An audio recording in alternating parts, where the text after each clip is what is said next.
प्यारे सज्जनों, सत्संग में हम अक्सर देखते हैं लोग सत्संग सुनते हैं, ज्ञान की बातें भी करते हैं, पर उनका अधिकांशतः मन सांसारिक बातों में ही उलझा रहता है। सत्संग में सिर्फ वो उन्हीं बातों को पसंद करते हैं जिससे उनका स्वार्थ सिद्ध होता है, और सत्संग के ज्ञान को वो ग्रहण नहीं कर पाते। सत्संग में जाकर भी वो सत्संग के प्रभाव से वंचित रह जाते हैं। प्यारे सज्जनों, एक बार एक सेठ और सेठानी रोज सत्संग में जाया करते थे। सेठ जी के घर में एक पिंजड़े में तोता पला हुआ था। तोते ने एक दिन सेठ जी से पूछा, सेठ जी, आप रोज कहाँ जाते हैं?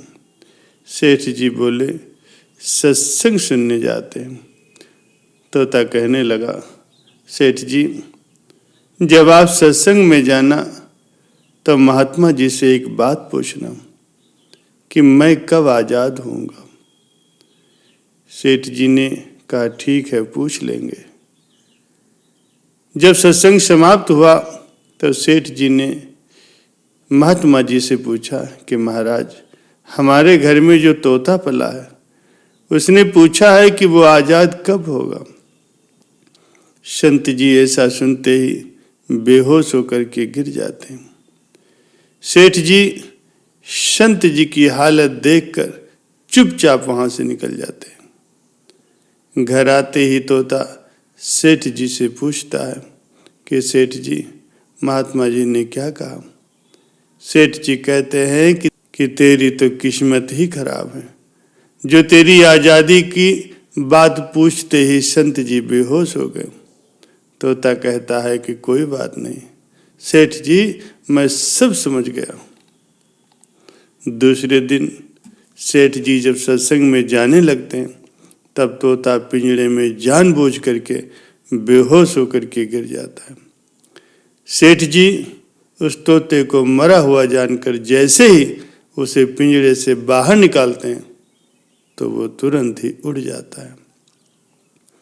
सत्संग जाते ही महात्मा जी सेठ जी से पूछते हैं, कल आप उस तोते के बारे में पूछ रहे थे ना, अब वो कहाँ है? सेठ जी कहते हैं कि महाराज, आज सुबह सुबह वो जानबूझकर बेहोश हो गया। मैंने देखा कि कहीं वो मर तो नहीं गया, इसलिए मैंने उसे जैसे ही पिंजड़े से बाहर निकाला तो वो उड़ गया। तब संत ने सेठ जी से कहा कि देखो, तुम इतने समय से सत्संग सुन करके भी आज तक सांसारिक मोह माया के पिंजड़े में फंसे हुए हो, और उस तोते को देखो, बिना सत्संग में आए ही मेरा एक इशारा समझकर आजाद हो गया।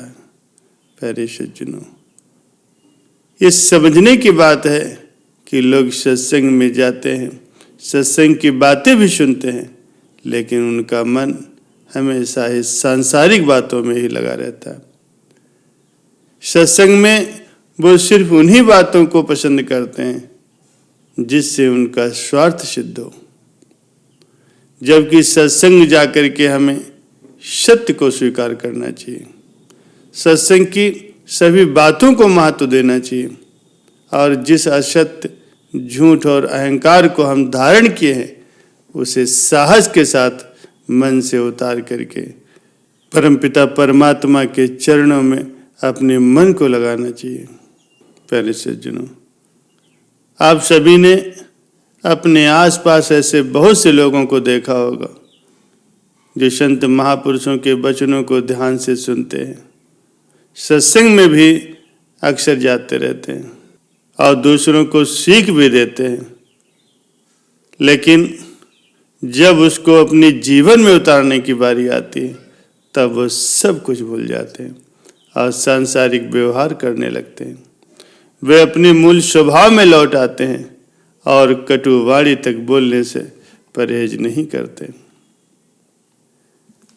एक बार एक संत ने एक बिल्ली पाल रखी थी। संत जब प्रतिदिन सायंकाल को सत्संग करते तो बिल्ली को अपने पास बिठा लेते और सामने ही एक दीपक रख देते थे ताकि अंधकार दूर हो। इस बहाने वे बिल्ली के संयम से भी सभी सत्संगियों को परिचित कराते थे। ये दृश्य देखकर सत्संगियों को बड़ा आश्चर्य भी होता था। एक दिन एक सत्संगी ने बिल्ली की हकीकत को पता लगाने की एक युक्ति सोची।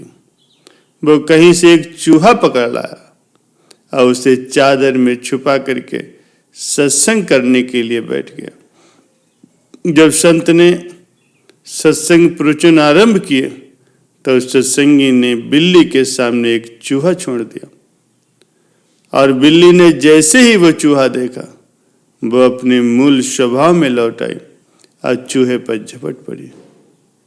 उसकी ठोकर से वो दीपक भी जमीन पर गिर गया और सत्संग स्थल पर अंधेरा हो गया। प्यारे सज्जनों, ऐसे ही कुछ लोगों का स्वभाव उस बिल्ली की तरह होता है। जब तक वो संत महापुरुषों के सानिध्य में रहते हैं, सत्संग कथा सुनते हैं, ज्ञान की बातें बढ़ चढ़ करके करते हैं और जैसे ही कोई इच्छित वस्तु उनके सामने आ जाती वो फिर सांसारिक व्यवहार करने लगते हैं और सत्संग ज्ञान की सारी बातें उनके मन मस्तिष्क से गायब हो जाती और ज्ञान रूपी दीपक को गिरा करके पुनः ही अंधकार में लौट आते हैं। प्यारे सज्जनों, सत्संग के वचनों को हमेशा कानों से ही नहीं बल्कि मन की गहराई से सुनना चाहिए। वचनों को हृदय में उतारना और उस पर आचरण करना ही सत्संग के वचनों का सम्मान है। एक शिष्य अपने गुरु जी के पास आया और बोला, गुरु जी, हमेशा लोग प्रश्न करते हैं कि सत्संग का असर क्यों नहीं होता और मेरे मन में भी ये प्रश्न चल रहा है। गुरुजी ने बड़े प्रेम भाव से कहा, बेटा एक घड़ा मदिरा ले आओ। शिष्य मदिरा का नाम सुनते ही अवाक रह गया। गुरुजी और शराब, वो ये सोचता ही रह गया। गुरुजी ने फिर कहा, सोचते क्या हो, जाओ एक घड़ा मदिरा ले आओ। वो गया और एक घड़ा मदिरा का भर करके ले आया। गुरुजी के सम्मुख रख करके बोला, आज्ञा का पालन कर दिया है गुरुजी। गुरुजी बोले, ये सारी मदिरा पी लो। गुरुजी ने कहा, लेकिन एक बात का ध्यान रखना, पीना और शीघ्र ही कुल्ला कर देना, शराब गले के नीचे मत उतारना। शिष्य ने वैसा ही किया। शराब मुंह में भर करके तत्काल ही उलट देता। देखते ही देखते वो घड़ा खाली हो गया। फिर आकर के गुरु जी से उसने कहा, गुरुदेव घड़ा खाली हो गया। गुरु जी ने पूछा, बेटा तुझे नशा आया कि नहीं? शिष्य बोला, गुरुदेव नशा तो बिल्कुल नहीं आया। गुरु जी बोले, अरे मदिरा का पूरा घड़ा खाली कर गए और नशा नहीं चढ़ा। शिष्य ने कहा, गुरुदेव नशा तो तब चढ़ता जब मदिरा गले के नीचे उतरती। गले के नीचे तो एक बूंद भी नहीं गई, फिर भला नशा कैसे चढ़ता? अब गुरुजी ने समझाया, ऐसे ही लोग सत्संग को ऊपर से सुन लेते हैं और गले के नीचे उसे उतरने ही नहीं देते। सत्संग व्यवहार में आता ही नहीं तो फिर उसका प्रभाव कैसे पड़े? सत्संग के वचनों को केवल कानों से ही नहीं बल्कि मन की गहराई से सुनना चाहिए। वचनों को हृदय में उतारना चाहिए, उस पर आचरण करना ही सत्संग के वचनों का सम्मान है। 5 पहर धंधा किया, 3 पहर गए सोए, 1 घड़ी ना सत्संग किया तो मुक्ति कहाँ से हो?